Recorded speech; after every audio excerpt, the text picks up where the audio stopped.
Good evening, everyone. Thank you for joining us tonight for a virtual community meeting and discussion hosted by the City of Austin's Planning and Zoning Department. If you're on your computer, you will notice a Q&A box on the right-hand side of your screen titled Live Event Q&A. This is how you will interact with tonight's presenters. Feel free to submit your name to let us know that you're here. Next slide.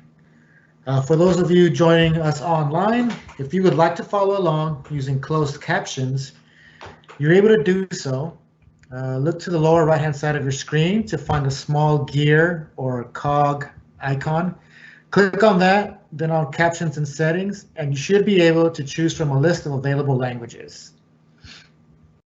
And before we get started with tonight's presentations, let's meet our city staff and presenters. Good evening, I'm Jesse Gutierrez, and I'm with Planning and Zoning, and I'm here to help out. Hello, I'm Jeff Engstrom. I'm with Planning and Zoning and helping out in the background. Good evening, I'm Mark Walters, Planning and Zoning Department, and I'll be moderating questions after the presentations this evening. Hi, I'm Maureen Meredith. I'm the Plan Amendment Case Manager, and I'll be doing a staff presentation tonight.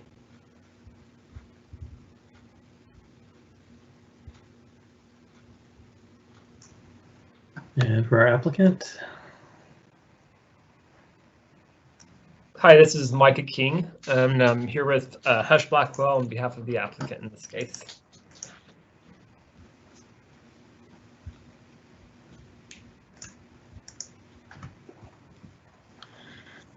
So tonight, as you know, the case is within the Govalle-Johnson Terrace neighborhood planning area. The case number is NPA 2020-00.16.04. I'm the Plan Amendment Case Manager, and Heather Chafin is the Zoning Case Manager. Next slide. Tonight's agenda, I'll go in a little bit more detail, the case information, the meeting ground rules, how to participate in the process, why there is a plan amendment application, what is a future land use map. Then we'll go into the applicant's presentation. Then we will open the meeting to questions and answers. Again, the plan amendment application is in the Govalle-Johnson Terrace neighborhood planning area. The property addresses are 712, 714 Pedernales and 2409 Coronado Street. Case number again is NPA 2020-00.16.04. The request is to change the future land use map from single family to mixed use. At this time, there is no zoning application filed. However, from the plan amendment application, it said that proposed zoning request will be from single family 3 to commercial service mixed use neighborhood plan for multifamily and retail general uses. It looks like I left out the property owners, but actually the agent is Nikhil Mead and Micah King. I'm sure Micah will provide the applicant information. Some ground rules. Due to the need for social distancing, in-person questions and comments have been moved to online chat through this live event. If you're participating online, you will not be able to speak during the meeting, but can ask questions and make comments using the chat function. Telephone participants will be able to speak during the Q&A session, but we ask that you mute your phone in the meantime. Any threats, personal attacks, profanity, racial epithets, or slurs used on this virtual chat will not be published, and staff reserves the right to remove offenders from the meeting. Questions may be answered in the order they are received, and similar questions may be grouped and answered together. How to participate in this process. All questions will be answered and made available by request within 5 days on the website. Emails and call. You can email or call the case manager with any questions or comments. If you provide written comments, we can add them to the staff case reports that will be presented before Planning Commission and City Council. If you live within 500 feet of the property, you will get a notice in the mail of the date and time of the Planning Commission and City Council hearings, and that notice will have instructions on how to participate in those virtual meetings. So why is there a plan amendment application? Neighborhood plans are adopted by City Council as amendments to the Imagine Austin Comprehensive Plan. City Charter requires zoning changes to be consistent with the comprehensive plan. Most neighborhood plan amendments are changes to the future land use map, and most neighborhood plan applications have an associated zoning application. This map shows in blue areas that have City Council approved neighborhood plans, most of which have a future land use map. And the next slide shows the future land use map for the Govali Johnson Terrace planning area. The colors represent broad land uses. For example, yellow represents single family, pink office, brown mixed use, orange multifamily, purple industrial, and blue civic. And this chart shows how the zoning districts correlate to the land use categories on the future land use map. Next slide. Next slide shows an aerial of the property. It's 2 lots. Next slide. Slide shows the future land use map. As you can see, the land use is yellow, which represents single family land use. And the proposed zoning would trigger a change to brown, which is mixed use land use. The next slide shows the zoning. It is single family 3, that's family residence district. And the next slide shows the property in relation to the Imagine Austin corridors and centers. And next we will go into the applicant's presentation. Micah King will be presenting. Thank you, Maureen, and thank you, Mark and Jesse and Jeff for being here as well. Appreciate you making the time for us and for the neighbors who are on the call. Thank you for being here. So we can go to the next slide if you'd like, please. So the property is at the corner of Coronado and Pedernales Street, just north of 7th Street. And if you can go to the next slide, this shows some of the area uses. There's single family residential adjacent to the west and then sprinkled throughout the area. And then a lot of commercial businesses in the area too. Restaurants, a bank, car wash across the street on Pedernales and some other businesses. Next slide, please. The applicant is Jose Soto, and him and his son David are working on this case. We're requesting a change in use from single family to mixed use, and the property's just over 1/3 of an acre. It's currently zoned SF3 NP, and like Maureen mentioned, we're seeking CSMU zoning but haven't filed that application yet, as we wanted to take time and talk with the neighbors first. Next slide, please. The historic use of the property, as probably all of you know, has been for a tire and auto repair shop, and has 3 former single-family homes on it. One of them that was an office, and then 2 others that are in pretty bad shape, pretty old.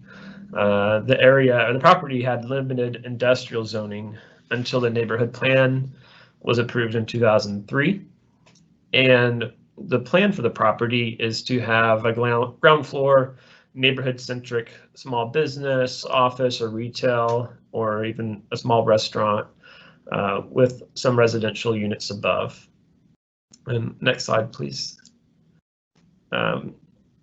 You already know what single family and mixed use is. Mixed use would be to allow for some of that small scale business with residential, probably on the 2nd story. And next slide.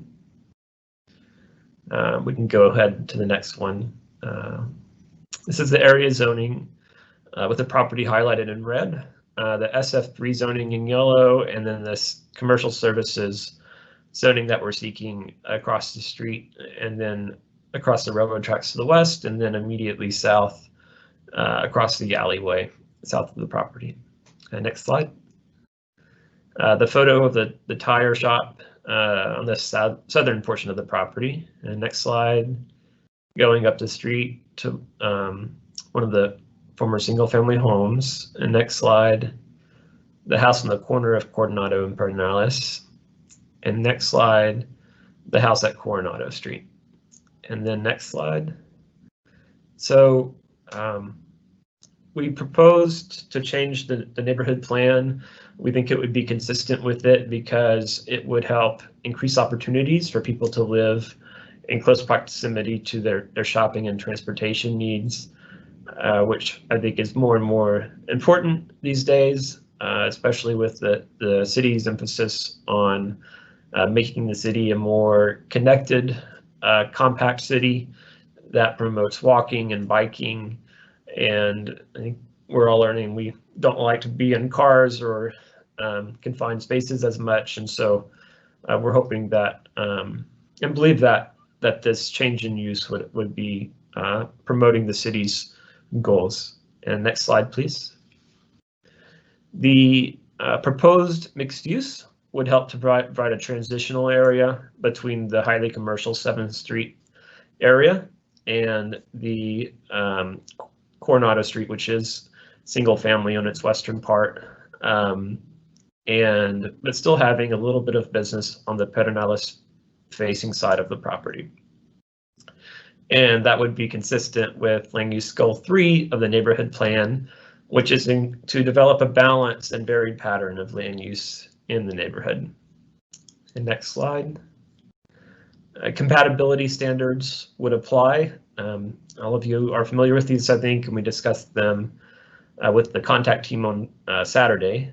And so regardless of the zoning that would be applied to the property, these compatibility setbacks would apply to be respectful of the single family residential to the west, including a 25-foot setback on the side, 25 foot on the front, and then limiting the height to 2 stories and 30 feet within 50 feet of nearby residential property as measured from the structure to the property line. And that is all I have, and would love to hear any questions that the neighbors might have. Thank you. And one other thing to add is that based on our meeting on Saturday, Daniel Yanez asked, and we, of course, agreed to form a subcommittee. And so that will have Raul Alvarez and a couple of the neighbors on the subcommittee to discuss the zoning and work with them to try to design a project that is sensitive to the context of the area while still being consistent with the neighborhood plan and mixed use for the site. So, thank you. Well, now is time for the question and answer portion of tonight's meeting. You can, like I said earlier, Jesse's mentioned, you could have any questions, you can type them in the chat function. And right now you can see Maureen's contact information. And Maureen, while we're waiting for any questions that people might have, could you kind of go over the next steps in the process? Sure. So after this meeting, long-range planners will meet and we will make a recommendation. We will look at the neighborhood plan, the Imagine Austin comprehensive plan. We'll take into consideration any questions or comments made at tonight's meeting by the attendees. Then the zoning planners will make a recommendation. We'll work with the planning contact team on getting their formal letter of recommendation as we move forward to Planning Commission and City Council. We will add all comments and the letters of recommendation to the staff case reports. So, and if after this meeting, if anybody has any follow-up questions that you need answered, don't hesitate to contact either me or Heather. It looks like we have a question from Rachel. It says, what is the plan for parking to accommodate additional residents and/or traffic? Good question. So I know that's always a concern, especially in Austin. We don't have a final design yet, but we wouldn't be asking for any parking variances, and so we would have to comply with all of the city's normal parking requirements. The number of units would depend on the number of bedrooms. So we would, we're not seeing a very intensive use of the property, and don't think that it would generate much traffic. And so that would be our goal, is to minimize that impact. And I would, as we discuss this case, especially with the subcommittee, I'll provide you also the numbers about what's the minimum parking requirements for a hypothetical use of the property. So looking at the formula for number of spaces required for a use that's a potential for the site. So I'll find that. We have a couple questions coming in now. First question is from Hudson Baird. He asked, the primary historic use of the property was affordable housing, which we need more of in the area. Would the owners be open to keeping the FLUM and zoning residential while increasing density? So, hi Hudson, good to see you again, and thanks for the question. I don't know that the historic use of the property actually was for affordable housing. If the price point of the former residences was ever restricted, which is how we define affordable housing, I'm not aware of that. And as you know, it was not just for housing; it was for a business, a commercial auto use for decades, until the property owner closed it down later in his life. And so we see this actually as being consistent with the history of the property, in that it would provide housing for a small number of residents and provide a small business, which is exactly the same as it's historically been. We have a question from Kyra. It doesn't seem appropriate for mixed use or a 3-story property built on a very residential street. How much say do the residents have whether this change is made? Yeah, so this is part of your opportunity, like Maureen said, to provide input. Any letters that you write will go to the Planning Commission and City Council during their public deliberations of the case. And it will also inform what we seek from the city. And so part of why we're here today is to gather input from the neighbors, just like the questions that came up, like with parking, regarding a 3-story building. It would not be allowed facing the single-family residential to the west. If you could achieve a 3-story building at all, that would have to be oriented to Pedernales, which is a larger street under the city's categories. And I think it has even buses running through it. And so and the property owner, I spoke with him since the contact team meeting on Saturday, and he said that he would be willing to ensure that any commercial use would be not on the residential side of the property, but facing Pedernales instead. So he's definitely sensitive to that and wants to respect that. And we agree with the neighbors that we needed to be sensitive to that. We're not going to place a 3-story commercial office building right next to a house, single-family house. It's not in the plans, and it's not what's allowed. So we have another question from Hudson Baird. The light at Pedernales heading south backs up regularly, impacting the neighborhood. Will there be a traffic study to assess the impact on that intersection? Yeah, so there's 2 types of traffic studies in the city. One's a traffic impact analysis, and that's required if the proposed use would generate 2,000 trips per day or more, which is, we're not going to get anywhere near that with any development on this property. It's a third of an acre. we may be required to do a neighborhood traffic study. I'll have to check and see on that, and I'll find out for you. But certainly, any traffic issues would be analyzed at time of site plan. There's a transportation reviewer at the city who would review any site plan, and they would have to sign off on the plan and make sure it complies with all of the city code requirements. But no, you probably want some more information up front. And so let me see if I can get more details for you. So. Well, we don't seem to have any more questions, but there's a delay from when we speak to when people viewing this broadcast hear it. So if we'll wait on here a few more seconds, 20, 30 seconds to see if there are any additional questions. And if not, we'll end the meeting and everybody can go about their business this evening. I'd like to thank all the people in attendance for participating and giving their time to learn about this project. And if you have any other questions you think of after this, you can contact the case managers, Maureen Meredith or Heather Chafin. So looking to see if there's any more questions. If not, we'll be ending this here in the next 20 or 30 seconds. Oh.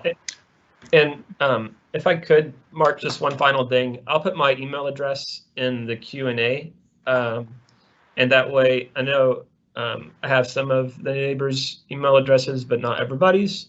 And so I definitely want you to have my email so you can contact me and we can loop you into the conversation if you're not already part of that. And so I'm typing that in now. Well, there is one more question from Hudson Baird. If the requested changes went through, do the owners intend to sell the property to the adjacent commercial property on their southern border? No, that's not part of the discussion. No. Okay.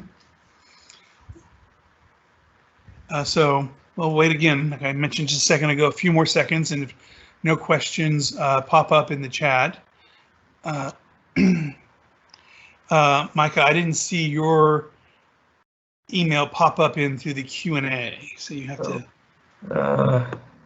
enter it there. You probably entered into the meeting chat and not the Q&A.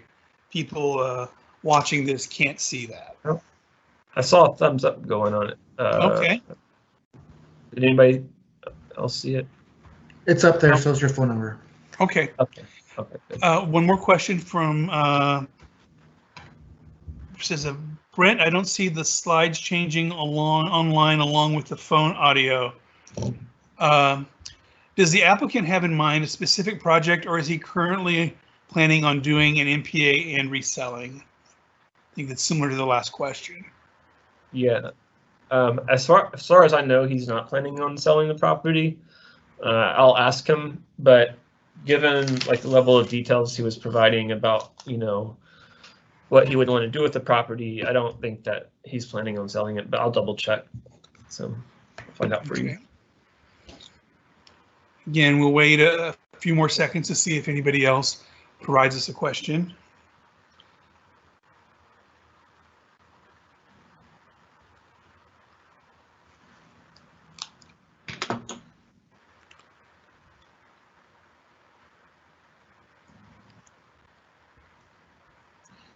So also, Micah, if people weren't able to get your email, phone number, Maureen, if they call Maureen and she may be able to provide that for you if they didn't able to get that.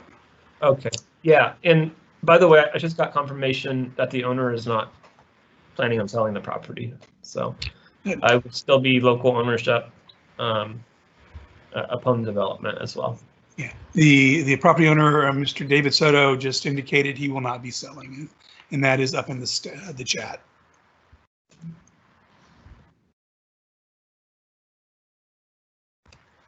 So, also to Brent, the slides aren't changing right now because we're kind of static here, just asking questions.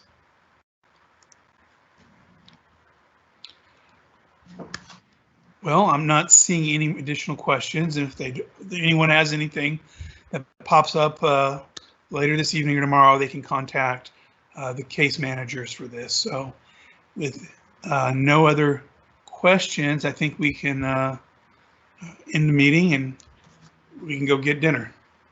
Yeah. Thank you all for participating, and in the next steps in this will be the Planning Commission and then City Council. But I understand that that subcommittee will be up and to discuss things, and you can contact Micah about that. So with that, everyone have a good evening. Thank you. You as well. Thank you, everybody.